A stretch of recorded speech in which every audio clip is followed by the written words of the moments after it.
Welcome back to Off the Rack. I'm Walt Rakowich, and I'm really happy to have you here as we explore what it means to practice transformative leadership. And I'm thrilled to welcome today's guest, a true legend, Rocky Bleier. Rocky served on two courageous fields in his life. One was on the battlefield in Vietnam, where he was seriously wounded in an ambush that later received a Bronze Star and Purple Heart for his courage.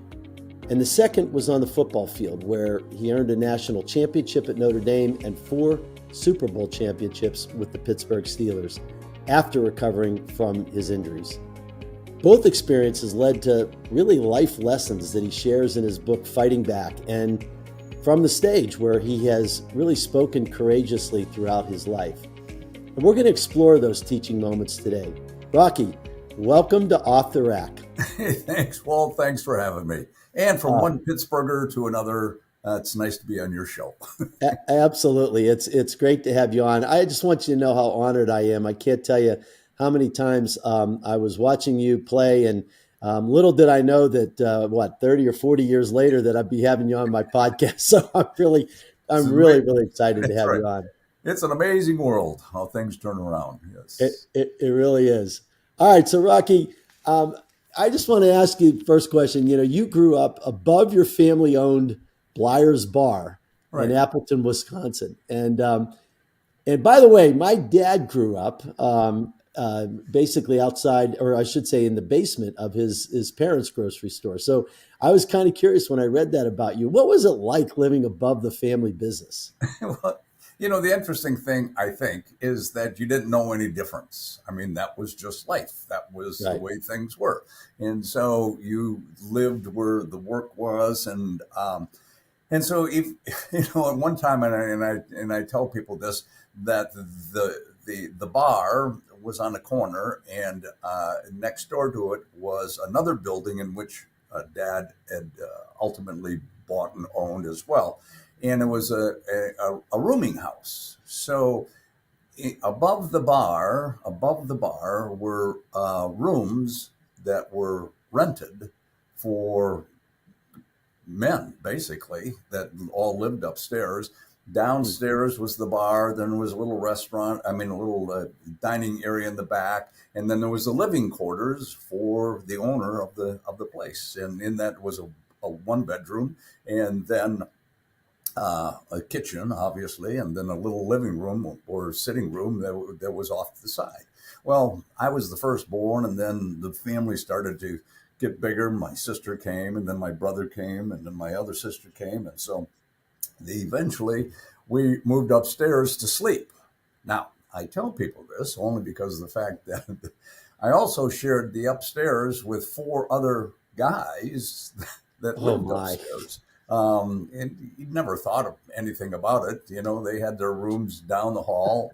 My room was right next to one of their rooms, and my parents had the front room, and my sisters had a little room off to the side. And so it was just part of life and part of being with that group. Anyway, so I was 10 years old. I'm trying to think of the rumors upstairs ultimately passed on, and so we eventually moved the whole apartment upstairs, or so the whole living quarters upstairs. But the idea was that it was a small community. I grew up in Appleton, Wisconsin, and so we were on the corner of Walnut and Lawrence. Not that that makes any difference to those people that are listening to it, but across the street, and we were a block from the main street in College Avenue, which was the main street of Appleton, across from the brewery. The Adler Brewery was across the street. That's where that, and then half a block down was St. Joe's Catholic Church, and we belonged to that parish. And a block down was the grade school.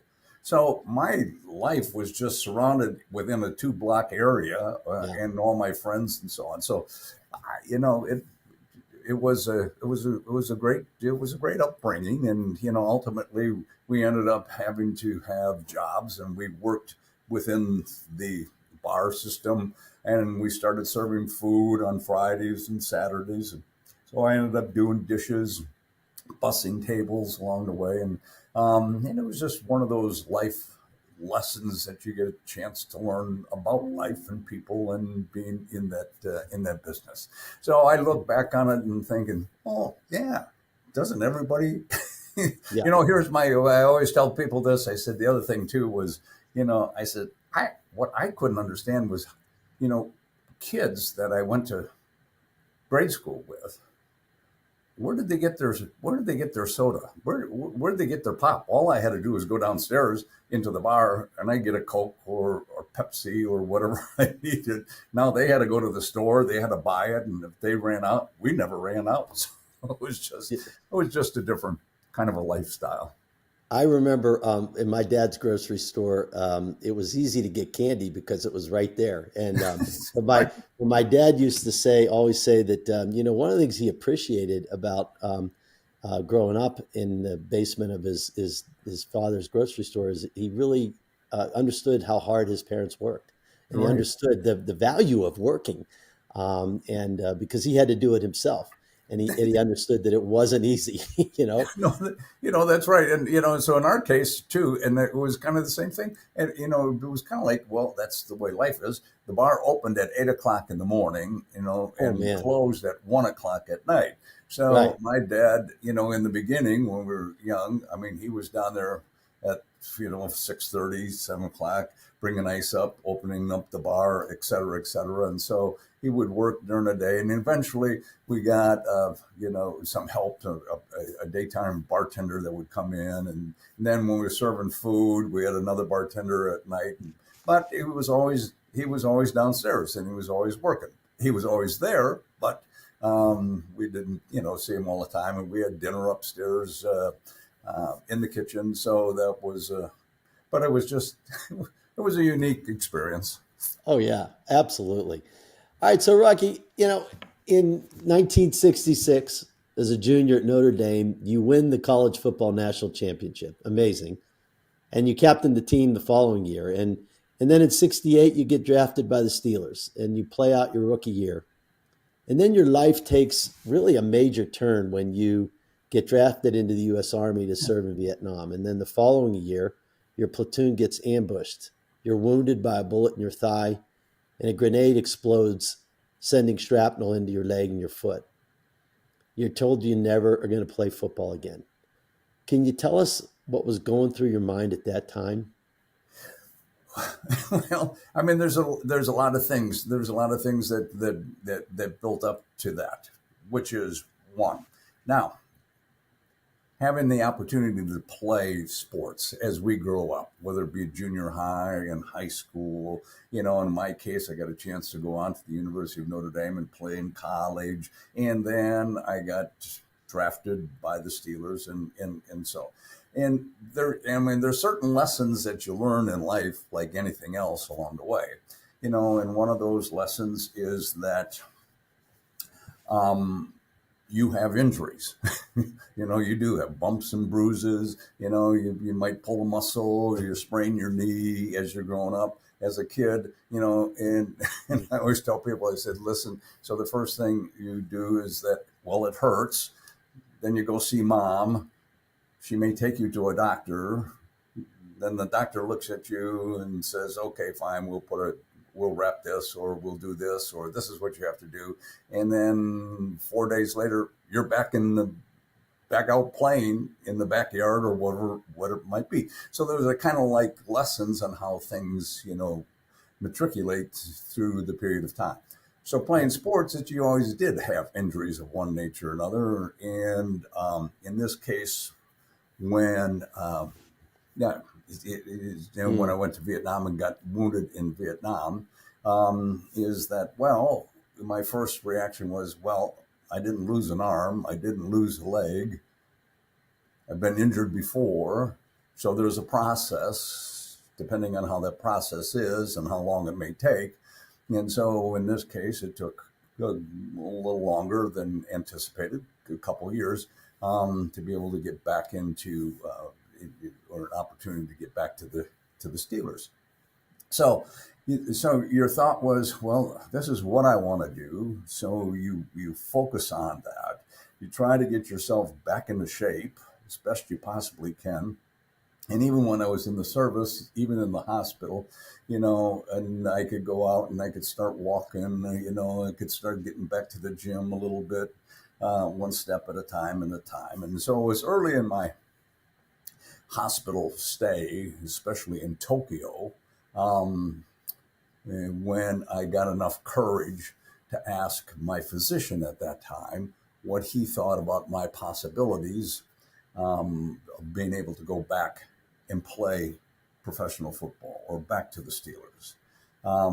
And he chuckled at that at that request, and he said, "Well, don't worry about it. You're going to have a normal life. You're going to be able to do the things that normal people do. Just don't expect to get back in the gridiron. You just won't have the strength or the flexibility to do the things that are necessary to be a running back in the NFL." Well, what he had formulated from his point of view and his stream of information, correct or not in his diagnosis, was a perception about my ability. But, and this plays an important part in our lives, but as my authority figure, he just kind of sucked that hope right out. Interesting, 2 days later, I got a postcard in the mail, simple postcard, unbeknownst to me, had 2 lines on it. It said this: "Rock, team's not doing well. We need you. Art Rooney, owner of the team." Wow, somebody needed me. Well, they didn't need me, but somebody took the time to care. And sometimes I reflect back on that experience. Is so when I got out of the service, I got an invitation to, to go, or I didn't get an invitation. I wrote Mr. Rooney. I said, could I, would it be all right if I report, to training camp? And of course, what are they going to say? Yes, please come. And so I went to training camp. But being the family that they were and are today, in my estimation, so I went through training camp. It took its toll. It's getting, anyway. So Chuck Noll was the head coach, and so he released me, and I was crushed. I have to tell you that. But I got a call the next day from Dan Rooney, who is now running the football team. And Dan basically said, "I'm sorry I wasn't there yesterday. I talked to Chuck. We're going to put you on injured reserve, have our doctors take a look at you, and whatever is needed to be done, we will, we'll see what we can do to get you better and come back and play." So they bought me a year. So, it was like, wow. So I hung around and took advantage of that opportunity and came back the following year. And I made the taxi squad that year, the developmental squad as it's called now. But they bought me 2 years, and of an opportunity, 2 years to heal, 2 years to get stronger, and 2 years to get better. And so, you have to do something with that. And eventually, so you come back the following year. And so as I tell people, I said, 1972, leading ground gainer during the exhibition season. Thank you very much. Hey, good. I made the team. Never carried the ball thereafter that whole season, but that was better than the year before. Following year, I come back again, and I'm the leading ground gainer during the exhibition season, and made the team. Got to carry the ball once during that season, but better than the year before. So those were, those were stepping stones along the way. But I think the biggest thing was having an opportunity to have ownership and or the Rooney family be able to see your intensity, your change, the development that you went through just to be able to get to that point. If they would have released me and not put me on injured reserve or on the taxi squad, sometimes I think out of mind or out of sight, out of mind. In this way, they saw the progress. They saw the work that I put in. They saw the change in my body. So 1973, I have to tell you this so I come back and I weigh 218 pounds. I bench press 465 pounds. I squat 600 pounds. I have 18 and a half inch biceps. And you know how come I know that? Because I measured them myself. but all of a sudden, I mean, it was a physical change they could see over that period of time. And in that case, you know how the big 40-yard dash is so important today, how fast people become and so on. And I had to work on my speed and I had to work on my technique. And so in the off seasons, I had a track and field guy or give me some, how can I increase one's speed? How can that happen? And so he, you know, very simply says this, think about this. From going from A to B running is length of stride and frequency of stride. The longer you can stretch in your run and the faster you can pick your feet up and down, the quicker you're going to go between A and B. And I thought, oh, okay, fine. That kind of makes common sense. And so I work on that. I work on that and I work on starts. And unlike football is a balance. You know, most guys, you know, they're coming out of their stance. It's not like a sprinter, except for the 40-yard dash. Think about this. So I worked on my starts. I tell you this whole story only in context because the fact I come back and we go to training camp and we got to run the 40-yard dash in training camp. And that year I ran the 40 for me, which was pretty quick, in 4.5 and 4.55 and 4.6 seconds. That was thick, which was better than the 4.9 that I ran when I was a rookie, you know, at the time. Wow. So all of a sudden they saw the change, they saw the kind of the speed and just allows you to create an opportunity for yourself to be able to get a chance to play. Yeah. Well, and the Steelers are such a family. I mean, they really have a family type organization and they saw the progress, but the fact that they gave you that chance the first year, put you on injured reserve, what an opportunity that was for you then to improve, bought you another year. Yes. And then ultimately, you know, you became who you were. That's right. And so, you know, and one of those lessons we talk about as in life, no matter what, are the opportunities that present themselves and how you view that opportunity and what you do with that opportunity. Right. And, you know, it would have been very easy to feel sorry for myself and go, oh, I can't do this, or I'm not going to be able to do this. And just kind of quit and go on. And, you know, and one of the interesting things, and I think, and what I like to, you know, talk to people about as well, and you've had this whole experience, is the people that have an impact in our lives, that changes our lives somewhere along the line or along the way, just by being there or something that they say and so on. And so after even all that hard work and so on, after the 73 season,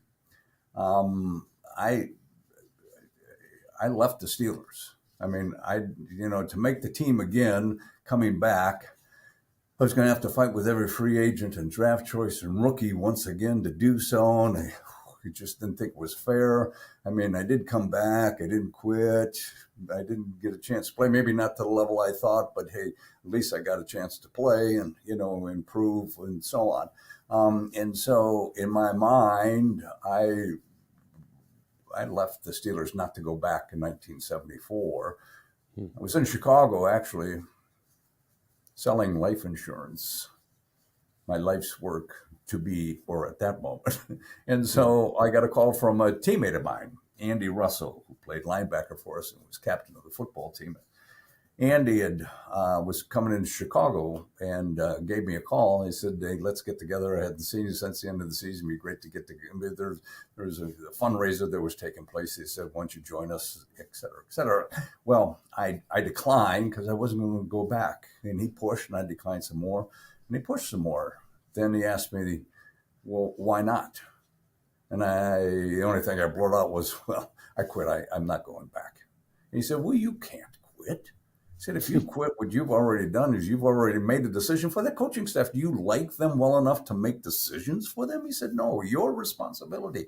If this is what you want to do, you come back and you make them make a decision. You back them in the corner. You give them every reason to either keep you or release you, but you don't cut yourself. Well, the reality of this game is because we're all expendable. We all can be cut at any time. Well, maybe it was just the arm twisting I needed from like an older brother I didn't have. And I went back and everything that I had perceived to take place. And I had to fight with every free agent, draft choice, and rookie once again to be able to make the team. Leading ground gainer. Amazing. But good enough to make the team. So I made the team. I was the fifth running back, as I tell people. I was the fifth running back out of four back playing special teams at that time. And then things happen, in the case something happens. Franco Harris gets hurt.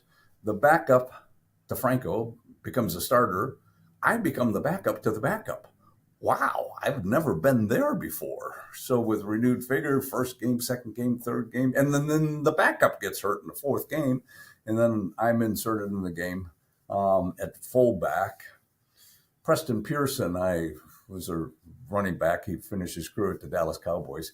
And I remember this because right before the half, he breaks one 43 yards, scores, gives us a lead. We go on halftime, go over assignments, adjustments, and I'm thinking to myself, well, who's going to start the second half? Maybe those guys that got you the lead in the first half, and we get to start the second half.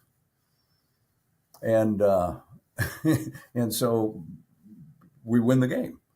So everybody's still banged up the following week. Preston and I get to start, and as a team, we win that game. And the week thereafter, it's a Monday night game, an extra day of healing. Franco now becomes healthy. Well, that's okay. I thought, well, at least we got a chance to play, show, and so. And right as our breakout group before the game, Chuck Noll goes, Franco, you and Rock will start tonight.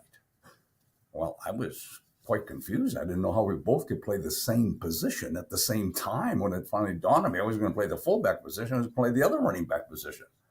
Nobody told me that. I wish they would have. I'd been better prepared going into the game. But we started that game and we won the game. So we started the following week. And as a team, we won that game. We started the remaining part of the season. And we won the division. And we got into the playoffs. And we win the playoffs. And we go to the Super Bowl. And we win the Super Bowl. And we play 6 more years together and win 3 more Super Bowls. And so you just never know where that opportunity comes, but if you've given up or not, the chance to be able to prove yourself, that may never have happened. So anyway, those are, that's an interesting great skill or any great attitude. Well, the reason I got a chance to play, ultimately, years later, I talked, you always wonder, why. And the reason I got a chance to start was that Chuck Noll came up to our running back coach and he said, you have a weakness in your backfield. Who is your best blocker? Mm-hmm. He said, Bleier. He said, then start him. One talent. And I tell people that one talent. So you never know that talent that you have and how it's going to come into play. But you have to have a belief in yourself that you can achieve. And so I fall into a situation because at that moment, I was the best blocker they had. Isn't that amazing? And then went on to win the Super Bowl that year. And I had not heard the story about Andy Russell. He's one of the greatest linebackers to ever live. Right. But he convinced you to come back, and you did. And had you not, you wouldn't have won 4 Super Bowls with the Pittsburgh. That's right. Or I wouldn't be talking to you today. That's right. Yeah, right. May not be talking to me today. Rocky, that's just an amazing story.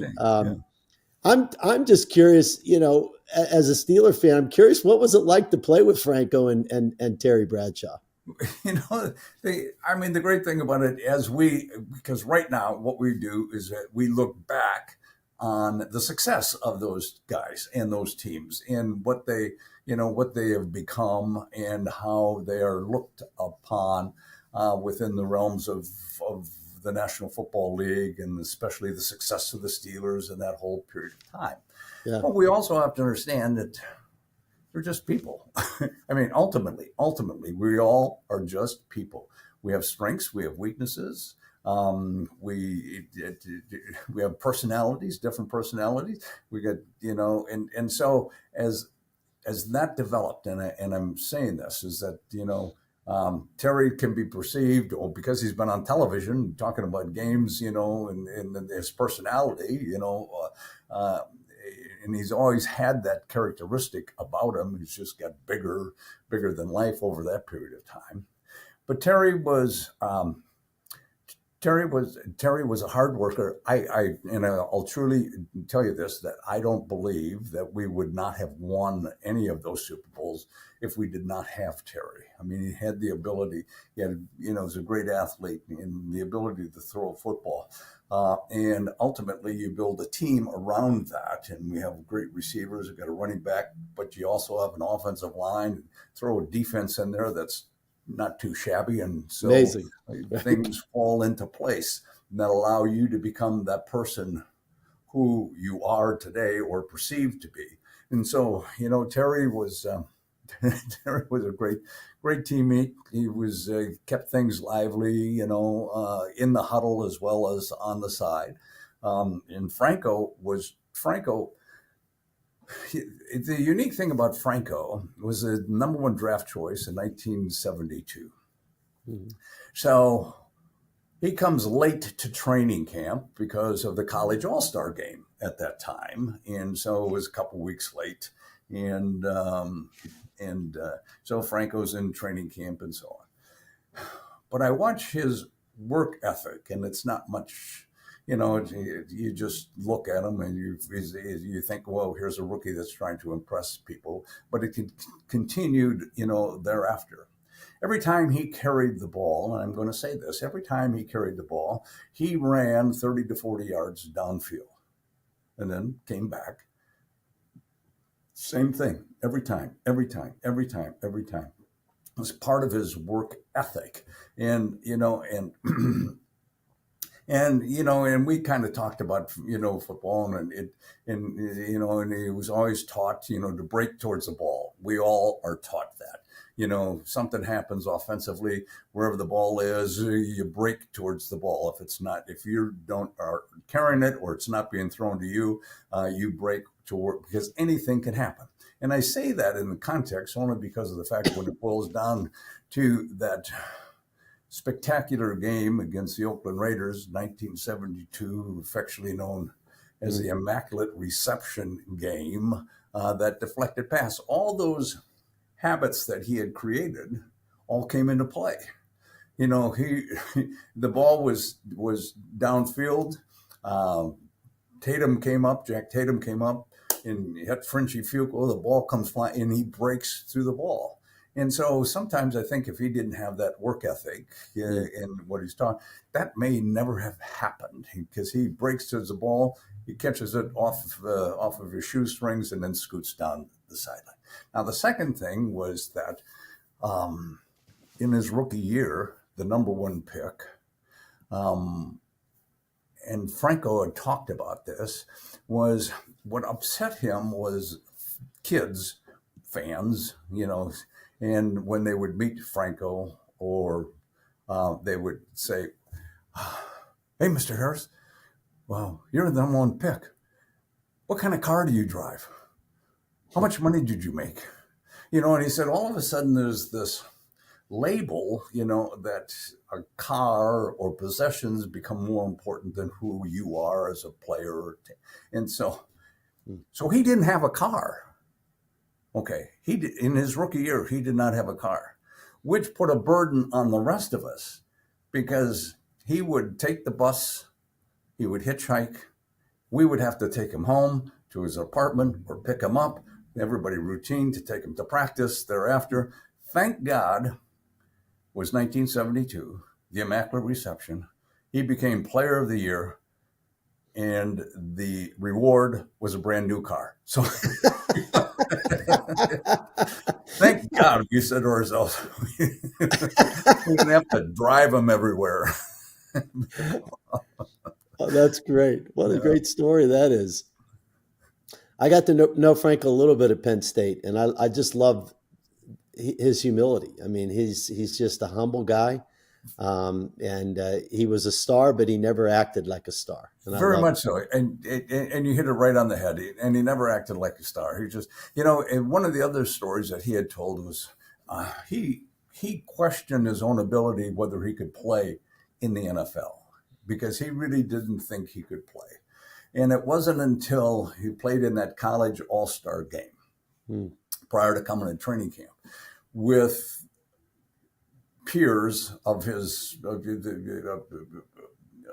caliber, you know, all playing in that. And that was, he said, that was the first time that I felt I could play with these guys, you know, and they're going into the NFL.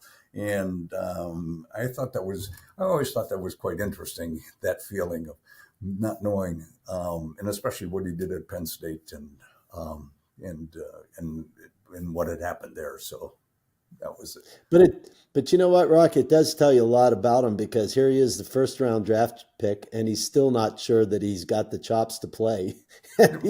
he turns out to be one of the best running backs of all time. I mean, That's right. geez, Yeah, yeah. You know, that's so just yeah, so I have to amazing. tell you, I'll tell you another little story was that, so so he's in training camp his rookie year, you know, and so, you know, and I'm just trying to make this team. I am just a, you know, a backup running back. I'm just trying to make this team. And so the only way I know how to, you know, make this team is run hard, run hard, run hard, you know, whatever the hole is, hit the hole as hard as you can, wherever, you know, whatever. So I see Franco. Now so he gets the ball and he runs up to the line of scrimmage, and then he kind of dances around, and then he Right. might slide off here or slide off there or so on. And I just don't see the same intensity that I have, you know, Right. in Franco going, you know. And so I asked him one day, I said, don't you, you know, I mean, don't you feel like you need to hit the hole quicker or get there? And he goes, well, not necessarily. He said, because of the fact that, you know, you have to understand that sometimes the hole's not going to be there. You have Right. to figure out where the hole might be. Well, I'm glad you have the luxury of being able to think about it. You didn't have that luxury. I didn't have that luxury. Oh, No. that is so good. Yeah. Well, Rocky, let's turn our discussion today a little bit in a different direction. You've served on the board of the National Veterans Foundation, which is an organization that serves the needs of vets and their families. And you're also active in Beating the Odds Foundation, BTO, which helps America's youth become winners with no obstacles being too big for them. And I know you give a lot of your time and talent in a number of different areas. You were in a parade down in Naples, where I live in the wintertime. And what is it that drives your desire to make a difference today? Well, I think that part of it is, you know, being in the right place at the right time for me. You know, being with the Pittsburgh Steelers, allowing to be on a team that, you know, wins those 4 Super Bowls and being a part of that team. Well, I've always felt that there was always a responsibility to give back, you know, to community, give back to the youth. Now, so being in the military, one, having that experience, whether or not, you know, and I have to take it back in our discussion, because you go back to the 60s, and especially Vietnam War was not a popular war, and it was not perceived as it is today. And the soldier wasn't perceived at that time. At that time, a Vietnam veteran was a baby killer, you know, and was looked down upon and was spat upon. There was part of the part of the transition was at times that it would be it'd be best if you changed from your uniform into civilian clothes so that people don't harass you at airports and so on and so on. So, and we've gone obviously 180 degrees, and we respect our soldiers and what they've done, and we hold them on a pedestal, and rightly so. But also you have to talk to the soldier, you know, itself. And sometimes the recognition of a soldier is lost. Sometimes they're what's the word? they're there. They're just accepted for, for giving, or the expectations of serving our country and so on. And it's so very easy for the majority of people to say, hey, thank you for your service, and mean it possibly, but a lot of times it's to say, hey, it's easier than having to serve yourself or whatever it is. But I also think that the recognition from that soldier and what he's gone through needs to be reinforced. So anytime you get a chance to be able to showcase the soldier, help him out, go to a VA hospital, and because like all of us, we have our problems, I mean, and especially a soldier who's been either wounded or disabled in some respect or lost a limb along the way, it's a tough adjustment to come back into, society. So I think as much support that you can give an individual, secondly, an awareness factor, and just being involved in the military operations of that nature becomes so very important, not only for the individual, but I think also for the perception of the American people, that we take care of one another and so on. So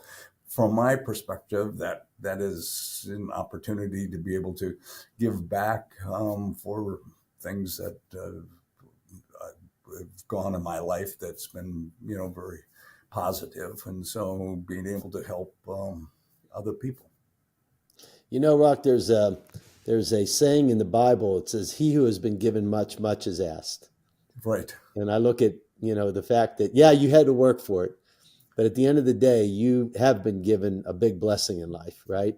Really? Yeah, I have, So, much is asked, meaning that you don't have to, but I do believe that you'll feel a lot better about giving back someday. And, and you do. And what you're saying, Walt, is so true. Is like, I look at what has happened in my life, the opportunities that I've had. Yeah, I have nothing to do with me. It's always been something or others and so on. And I tell this, I mean, I truly believe this, it's like in high school, so being, I suppose from my perspective, being born at, being a baby boomer, okay, and let's put that title upon us, is that, as we're coming of age, and all of a sudden, and I'm thinking about this coming out of grade school into high school and so on in the latter part of the 50s and into 1960. And so 1960, I was a freshman in high school. But prior to that, that baby boomer era was growing. So what had to take place? New schools had to be built, expansion of schools. And so in Appleton, Wisconsin, we get a brand new Catholic high school, a Christian Brothers High School, in which helped fill the area in which we lived. There was one other, St. Mary's Menasha was a Catholic school where some people would go. All the rest were public schools. But now all of a sudden in high school, we have a brand new Catholic high school, which draws, quote, a population from the surrounding area to this new high school. And because of that population, also some great athletes that might have gone to other public schools all came here. And so all of a sudden there's a change and we have a coach. And in that period of time, I never lost a football game in 4 years. And we're the number one ranked team in the state of Wisconsin in high school. It wasn't because of me, but it was because of being at the right place, right time, being of age, whatever it might be. And so that happens. And so you get all these athletes together and you start to win. And because of that, you kind of get recognized. I know you're just hanging around, you get recognized for your contribution to that. So because of that, I get to go to the University of Notre Dame, and I say, okay, fine. We have a brand new coach by the name of Ara Parsegian who comes in. changes the course and direction of that team. And in those 4 years that I was there, we only lost 5 football games. And so in my case, you don't get a chance to play until you're a sophomore. Freshmen aren't eligible back then. And so I'm a backup. I get a chance to play a couple games. My junior year, we get a chance to start. And we win a national championship because of all the other guys. I mean, I'm just kind of hanging around. And so we get a national championship, and then I become captain of the team, and we lose 2 games my senior year. But it's because of that success, you get recognized, And so, as I said, I was drafted by the Pittsburgh Steelers. Now, just to put things in the right perspective, which they knew better, which I was not their first choice. I did not make their top 10 list. I was the 417th person picked in the draft that year. Right. I was a 16th round draft choice, and people said, well, how'd you make the team back then? I said, do you remember who played for the Steelers in the 60s? No, nobody knows. That's how I made the team. Exactly. They were not a good team back then. No, as you will know. So that was it. Well, Rocky, I got to just say, good things happen to good people. You are a really good person. And I'd like to just end the interview, as I do with everybody. I just ask my guests what they're most grateful for. And sometimes the answers are really small things. Sometimes they're big, but gratitude's really a big part of my life. And I'd love to hear your answer. Rocky, what are you most grateful for? Yeah. I read that question, and, you start thinking about it. And I suppose the one thing that I'm most grateful for is being born at the time that I was born. I mean, if being with the opportunities that, because of being a baby boomer or whatever it is, and those experiences that you had, it might not have. I mean, today things change; they're different. Maybe from experience from other people, but I look back and I go, I was very fortunate to be. I was very fortunate to be born and in a small Midwestern town, and have the opportunities that existed. And why did those opportunities exist? Well, because you were part of a population that was growing, and and got a chance to go on and play, and and have the parents. And my parents worked. They didn't hoard over you, and so on. And so that I look back and I think, how fortunate I was just to be able to live through that period and the experiences and the changes that had taken place. I love that.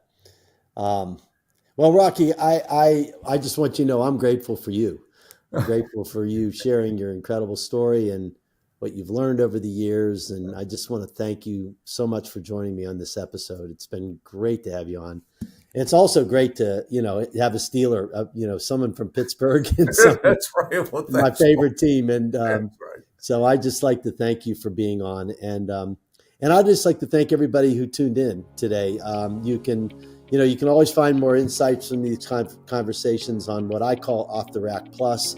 It's our new newsletter. We've got episodes, highlights, transcripts, helpful takeaways, sneak previews, future guests, those kinds of things. And next month, it's really interesting. We're going to have somebody, we're going to go from the football field to Broadway. Let's just put it that way, where we're going to interview one of the most successful Broadway actors, Robert Creighton.